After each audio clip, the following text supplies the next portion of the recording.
ফারাদা রাসূলুল্লাহ সাল্লাল্লাহু আলাইহি ওয়াসাল্লাম যাকাতুল ফিতরি তুহরাতান লিস-সাইম মিনাল লাগু ওয়ার রাফাস। রাসূল সাল্লাল্লাহু আলাইহি ওয়াসাল্লাম যাকাতুল ফিতরের বিধান দিয়েছেন। যাকাতুল ফিতর নাম হয়েছে কারণ ফিতর রমাদান থেকে ফিতর অর্থাৎ রমাদান ভঙ্গ করা উপলক্ষে আমরা এই ফিতরাটা আদায় করছি, এজন্য এটাকে ফিতরা বলি আমরা। যাকাতুল ফিতর এটা হচ্ছে রমাদানের যাকাত, এটা যাকাতুর রমাদান, এটা আরেকটা নাম রমাদানের যাকাত। আচ্ছা, এটার পারপাস কি? তুহরাতান লিস-সাইম, কারণ সাইমের তো রোজা অবস্থায় কোনো অনর্থক কাজকর্ম অথবা গালাগালি জাতীয় অসহিষ্ণু আচরণ করার কথা ছিল না, কিন্তু মানুষের তো হয়েই যায়, তাহলে এগুলোর থেকে একটা কাফারা হয়ে যাচ্ছে। ওয়া তু'মাতান লিল মাসাকিন, ও মিসকিনদেরকে আমরা খাওয়াচ্ছি। মান আদাহা ক্বাবলা সালাতি, নামাজের আগে আদায় করতে হবে, যে করবে ফাহিয়া যাকাতুন মাকবুলা, সেটা যাকাত হিসেবে কবুল হবে। ওয়া মান আদাহা বাদা সালাহ, কেউ যদি সালাতের পরে এটা আদায় করে, হিয়া সাদাকাতুন মিনাস সাদাকাত, এটা একটা সাধারণ সদকা হবে, যাকাতুল ফিতর আদায় হলো না। তাহলে কেউ ইচ্ছা করে কিন্তু এটা করা যাবে না, গুনাহগার হবেন। সালাতুল ঈদের আগে এটাকে আদায় করতে হবে। আসেন জাকাতুল ফিতরের মাসালাগুলো দেখে নিই। ঈদের দিন নিজের এবং অধীনস্থদের প্রয়োজনের অতিরিক্ত থাকলেই ফিতরা দিবে। ফিতরা কে দিবে?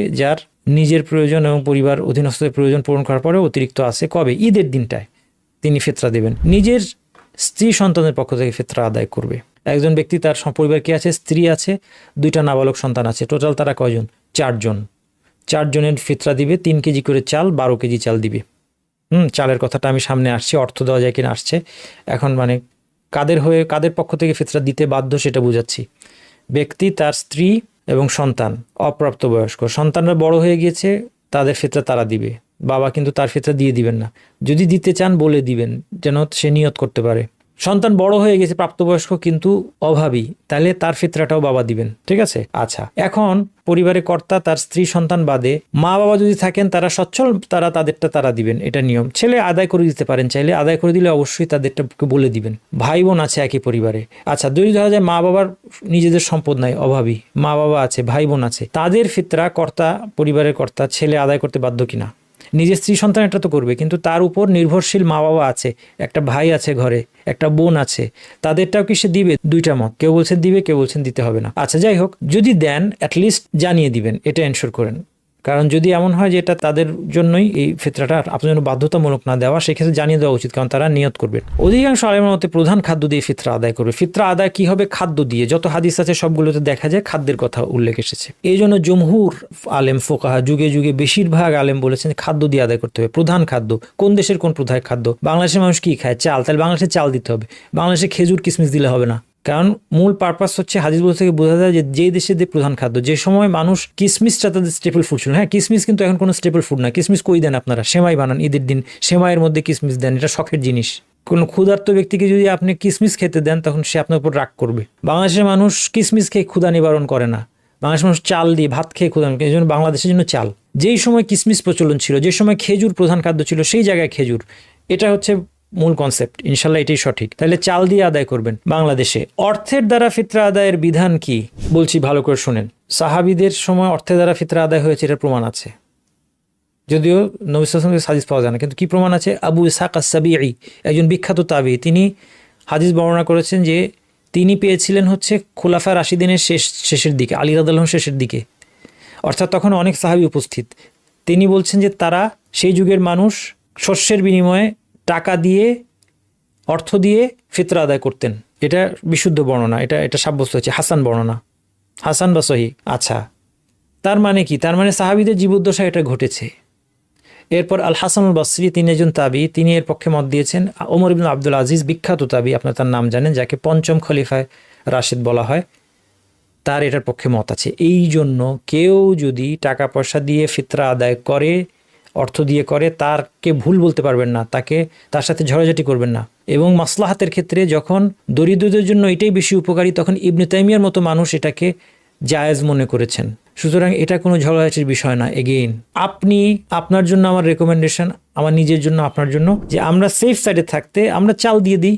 চাল তো মানুষের কাজে লাগে। আমার পরিবার 4 জন, 3, 4, 12 কেজি চাল দিয়ে দিই মিসকিনকে। কেউ যদি টাকা দিয়ে দিতে চায় যে না ভাই আপনার হচ্ছে না, কিন্তু আপনার এটা ভুল, আমি বিনয়ের সাথে বলবো এই টেন্ডেন্সি আমাদেরকে বাদ দিতে হবে।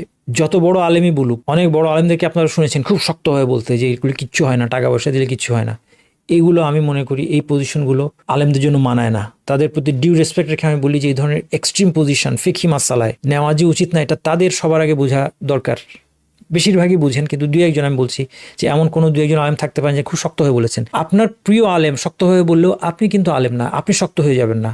আপনি পয়েন্টটা বুঝবেন যে মতভেদটা কোথা থেকে আসছে। তাবিদের যুগ থেকে হাসানুল বসরির মতো মানুষ থেকে মতভেদ আসছে, সাহাবীরা এটা করেছেন এরকম প্রমাণও পাওয়া যাচ্ছে। তাহলে আমাদের এত এক্সট্রিম পজিশনে যখন দরকার নাই। যাই হোক, এই জন্য আমি বলবো অর্থ দিয়ে ফিতরা আদায় করলে আমার মতে অবশ্যই ফিতরা আদায় হবে, কিন্তু আমি তারপরেও বলবো যে নিরাপদ হচ্ছে আমরা সেফ সাইডে থাকতে চাল দিব। 3 কেজি কোত্থেকে আসলো? তখনকার দিনে পরিমাপ ছিল সা হচ্ছে মুদ, 4টা মুদ। মুদ মানে 2 হাত, হাতে তো বিভিন্ন সাইজ আছে, আবার মধ্যম সাইজের হাতে যদি 2 হাত মিলিয়ে চাল তোলা হয় এটা 1 মুদ। এরকম 4টা মুদ হইলে একটা সাহ। তখনকার দিনে মানুষের পটও ছিল, তাদের একটা আন্দাজি ছিল এটা কতটুকু।